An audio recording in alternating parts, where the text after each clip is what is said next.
Hello, everybody. Welcome to today's reading through the Bible in 365. Today we are going to be focusing on Numbers chapters 15 and 16, and then Mark chapter 6, verses 1 to 29. We're getting started in Numbers with chapter 15. Then the Lord told Moses, "Give the following instructions to the people of Israel. When you finally settle in the land I am giving you, you will offer special gifts as a pleasing aroma to the Lord. These gifts may take the form of a burnt offering, a sacrifice to fulfill a vow, a voluntary offering, or an offering at any of your annual festivals, and they may be taken from your herds of cattle or your flocks of sheep and goats." When you present these offerings, you must also give the Lord a grain offering of 2 quarts of choice flour mixed with 1 quart of olive oil. For each lamb offered as a burnt offering or a special sacrifice, you must also present 1 quart of wine as a liquid offering. If the sacrifice is a ram, give a grain offering of 4 quarts of choice flour mixed with 1/3 of a gallon of olive oil, and give 1/3 of a gallon of wine as a liquid offering. This will be a pleasing aroma to the Lord. When you present a young bull as a burnt offering or as a sacrifice to fulfill a vow or as a peace offering to the Lord, you must also give a grain offering of 6 quarts of choice flour mixed with 2 quarts of olive oil, and give 2 quarts of wine as a liquid offering. This will be a special gift, a pleasing aroma to the Lord. Each sacrifice of a bull, ram, lamb, or young goat should be prepared in this way. Follow these instructions with each offering you present. All of you native-born Israelites must follow these instructions when you offer a special gift as a pleasing aroma to the Lord. And if any foreigners visit you or live among you and want to present a special gift as a pleasing aroma to the Lord, they must follow these same procedures. Native-born Israelites and foreigners are equal before the Lord and are subject to the same decrees. This is a permanent law for you to be observed from generation to generation. The same instructions and regulations will apply both to you and to the foreigners living among you. Then the Lord said to Moses, "Give the following instructions to the people of Israel. When you arrive in the land where I am taking you, and you eat the crops that grow there, you must set some aside as a sacred offering to the Lord. Present a cake from the first of the flour you grind, and set it aside as a sacred offering, as you do with the first grain from the threshing floor. Throughout the generations to come, you are to present a sacred offering to the Lord each year from the first of your ground flour. But suppose you unintentionally fail to carry out all these commands that the Lord has given you through Moses. And suppose your descendants in the future fail to do everything the Lord has commanded through Moses. If the mistake was made unintentionally and the community was unaware of it, the whole community must present a young bull for a burnt offering as a pleasing aroma to the Lord. It must be offered along with its prescribed grain offering and liquid offering, and with 1 male goat for a sin offering. With it, the priest will purify the whole community of Israel, making them right with the Lord, and they will be forgiven. For it was an unintentional sin, and they have corrected it with their offerings to the Lord, the special gift and the sin offering. The whole community of Israel will be forgiven, including the foreigners living among you, for all the people were involved in the sin. If one individual commits an unintentional sin, the guilty person must bring a 1-year-old female goat for a sin offering. The priest will sacrifice it to purify the guilty person before the Lord, and that person will be forgiven. These same instructions apply both to native-born Israelites and to the foreigners living among you. But those who brazenly violate the Lord's will, whether native-born Israelites or foreigners, have blasphemed the Lord, and they must be cut off from the community. Since they have treated the Lord's word with contempt and deliberately disobeyed his command, they must be completely cut off and suffer the punishment for their guilt. One day, while the people of Israel were in the wilderness, they discovered a man gathering wood on the Sabbath day. The people who found him doing this took him before Moses, Aaron, and the rest of the community. They held him in custody because they did not know what to do with him. Then the Lord said to Moses, "The man must be put to death. The whole community must stone him outside the camp." So the whole community took the man outside the camp and stoned him to death, just as the Lord had commanded Moses. Then the Lord said to Moses, "Give the following instructions to the people of Israel. Throughout the generations to come, you must make tassels for the hems of your clothing and attach them with a blue cord. When you see the tassels, you will remember and obey all the commands of the Lord instead of following your own desires and defiling yourselves, as you are prone to do. The tassels will help you remember that you must obey all my commands and be holy to your God. I am the Lord your God, who brought you out of the land of Egypt, that I might be your God. I am the Lord your God." Chapter 16. One day, Korah, son of Izhar, a descendant of Kohath, son of Levi, conspired with Dathan and Abiram, the sons of Eliab, and On, son of Peleth, from the tribe of Reuben. They incited a rebellion against Moses, along with 250 other leaders of the community, all prominent members of the assembly. They united against Moses and Aaron and said, "You have gone too far. The whole community of Israel has been set apart by the Lord, and he is with all of us.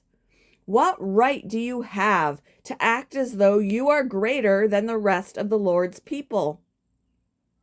When Moses heard what they were saying, he fell face down on the ground.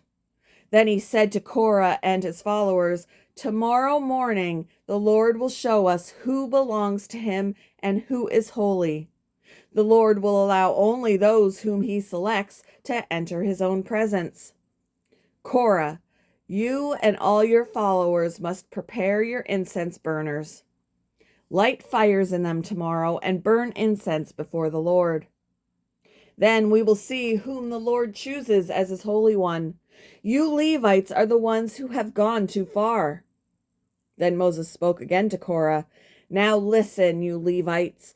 Does it seem insignificant to you that the God of Israel has chosen you from among all the community of Israel to be near him so you can serve in the Lord's tabernacle and stand before the people to minister to them? Korah, he has already given this special ministry to you and your fellow Levites. Are you now demanding the priesthood as well? The Lord is the one you and your followers are really revolting against. For who is Aaron that you are complaining about him?" Then Moses summoned Dathan and Abiram, the sons of Eliab, but they replied, "We refuse to come before you. Isn't it enough that you brought us out of Egypt, a land flowing with milk and honey, to kill us here in the wilderness, and that you now treat us like your subjects? What's more, you haven't brought us into another land flowing with milk and honey. You haven't given us new homeland with fields and vineyards. Are you trying to fool these men? We will not come." Then Moses became very angry and said to the Lord, "Do not accept their grain offerings. I have not taken so much as a donkey from them, and I have never hurt a single one of them." And Moses said to Korah, "You and all your followers must come here tomorrow and present yourselves before the Lord. Aaron will also be here. You and each of your 250 followers must prepare an incense burner and put incense on it, so you can all present them before the Lord. Aaron will also bring his incense burner." So each of these men prepared an prepared an incense burner, lit the fire, and placed incense on it. Then they all stood at the entrance of the tabernacle with Moses and Aaron. Meanwhile, Korah had stirred up the entire community against Moses and Aaron, and they all gathered at the tabernacle entrance. Then the glorious presence of the Lord appeared to the whole community, and the Lord said to Moses and Aaron, "Get away from all these people, so that I may instantly destroy them." But Moses and Aaron fell face down on the ground. "Oh God," they pleaded, "you are the God who gives breath to all creatures. Must you be angry with all the people when only one man sins?" And the Lord said to Moses, "Then tell all the people to get away from the tents of Korah, Dathan, and Abiram." So Moses got up and rushed over to the tents of Dathan and Abiram, followed by the elders of Israel. "Quick," he told the people, "get away from the tents of these wicked men and don't touch anything that belongs to them. If you do, you will be destroyed for their sins." So all the people stood back from the tents of Korah, Dathan, and Abiram. Then Dathan and Abiram came out and stood at the entrances of their tents, together with their wives and children and little ones. And Moses said, "This is how you will know that the Lord has sent me to do all these things that I have done. For I have not done them on my own. If these men die a natural death, or if nothing unusual happens, then the Lord has not sent me. But if the Lord does something entirely new, and the ground opens its mouth and swallows them and all their belongings, and they go down alive into the grave, then you will know that these men have shown contempt for the Lord." He had hardly finished speaking the words when the ground suddenly split open beneath them. The earth opened its mouth and swallowed the men, along with their households and all their followers who were standing with them, and everything they owned. So they went down alive into the grave, along with all of their belongings. The earth closed over them, and they all vanished from among the people of Israel. All the people around them fled when they heard their screams. "The earth will swallow us too," they cried. Then fire blazed forth from the Lord and burned up the 250 men who were offering incense. And the Lord said to Moses, "Tell Eleazar, son of Aaron, the priest, to pull all the incense burners from the fire, for they are holy. Also, tell him to scatter the burning coals. Take the incense burners of these men who have sinned at the cost of their lives and hammer the metal into a thin sheet to overlay the altar. Since these burners were used in the Lord's presence, they have become holy. Let them serve as a warning to the people of Israel." So Eleazar the priest collected the 250 bronze incense burners that had been used by the men who died in the fire, and the bronze was hammered into a thin sheet to overlay the altar. This would warn the Israelites that no unauthorized person, no one who was not a descendant of Aaron, should ever enter the Lord's presence to burn incense. If anyone did, the same thing would happen to him as happened to Korah and his followers. So the Lord's instructions to Moses were carried out. But the very next morning, the whole community of Israel began muttering again against Moses and Aaron, saying, "You have killed the Lord's people." As the community gathered to protest against Moses and Aaron, they turned toward the tabernacle and saw that the cloud had covered it, and the glorious presence of the Lord appeared. Moses and Aaron came and stood in front of the tabernacle, and the Lord said to Moses, "Get away from all these people so that I can instantly destroy them." But Moses and Aaron fell face down on the ground. And Moses said to Aaron, "Quick, take an incense burner and place burning coals on it from the altar. Lay incense on it and carry it out among the people to purify them and make them right with the Lord. The Lord's anger is blazing against them. The plague has already begun." Aaron did as Moses told him and ran out among the people. The plague had already begun to strike down the people, but Aaron burned the incense and purified the people. He stood between the dead and the living, and the plague stopped. But 14,700 people died in that plague, in addition to those who had died in the affair involving Korah. Then, because the plague had stopped, Aaron returned to Moses at the entrance of the tabernacle. Moving on to Mark chapter 6, verses 1 to 29. Jesus left that part of the country and returned with his disciples to Nazareth, his hometown. The next Sabbath he began teaching in the synagogue, and many who heard him were amazed. They asked, "Where did he get all this wisdom and the power to perform such miracles?" Then they scoffed, "He's just a carpenter, the son of Mary and the brother of James, Joseph, Judas, and Simon.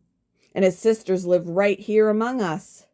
They were deeply offended and refused to believe in him. Then Jesus told them, "A prophet is honored everywhere except in his own hometown and among his relatives and his own family." And because of their unbelief, he couldn't do any miracles among them except to place his hands on a few sick people and heal them. And he was amazed at their unbelief. Then Jesus went from village to village teaching the people. And he called his 12 disciples together and began sending them out 2 by 2, giving them authority to cast out evil spirits. He told them to take nothing for their journey except a walking stick, no food, no traveler's bag, no money. He allowed them to wear sandals, but not to take a change of clothes. "Wherever you go," he said, "stay in the same house until you leave town. But if any place refuses to welcome you or listen to you, shake its dust from your feet as you leave, to show that you have abandoned those people to their fate." So the disciples went out, telling everyone they met to repent of their sins and turn to God. And they cast out many demons and healed many sick people, anointing them with olive oil. Herod Antipas, the king, soon heard about Jesus because everyone was talking about him. Some were saying, "This must be John the Baptist raised from the dead. That is why he can do such miracles." Others said, "He's the prophet Elijah." Still others said, "He's a prophet like the other great prophets of the past." When Herod heard about Jesus, he said, "John, the man I beheaded, has come back from the dead." For Herod had sent soldiers to arrest and imprison John as a favor to Herodias. She had been his brother Philip's wife, but Herod had married her. John had been telling Herod, "It is against God's law for you to marry your brother's wife." So Herodias bore a grudge against John and wanted to kill him. But without Herod's approval, she was powerless, for Herod respected John, and knowing that he was a good and holy man, he protected him. Herod was greatly disturbed whenever he talked with John, but even so, he liked to listen to him. Herodias' chance finally came on Herod's birthday. He gave a party for his high government officials, army officers, and the leading citizens of Galilee. Then his daughter, also named Herodias, came in and performed a dance that greatly pleased Herod and his guests. "Ask me for anything you like," the king said to the girl, "and I will give it to you." He even vowed, "I will give you whatever you ask, up to half my kingdom." She went out and asked her mother, "What should I ask for?" Her mother told her, "Ask for the head of John the Baptist."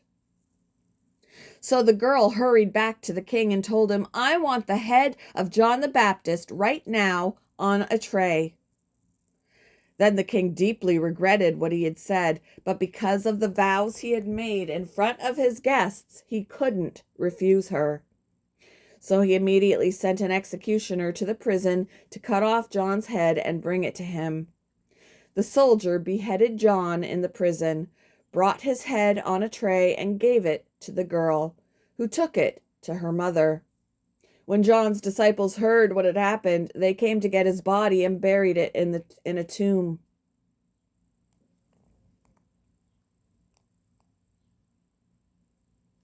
Thank you for joining me for today's reading through the Bible in 365. I hope you all have a wonderful Thursday, and I will see you next time. Bye.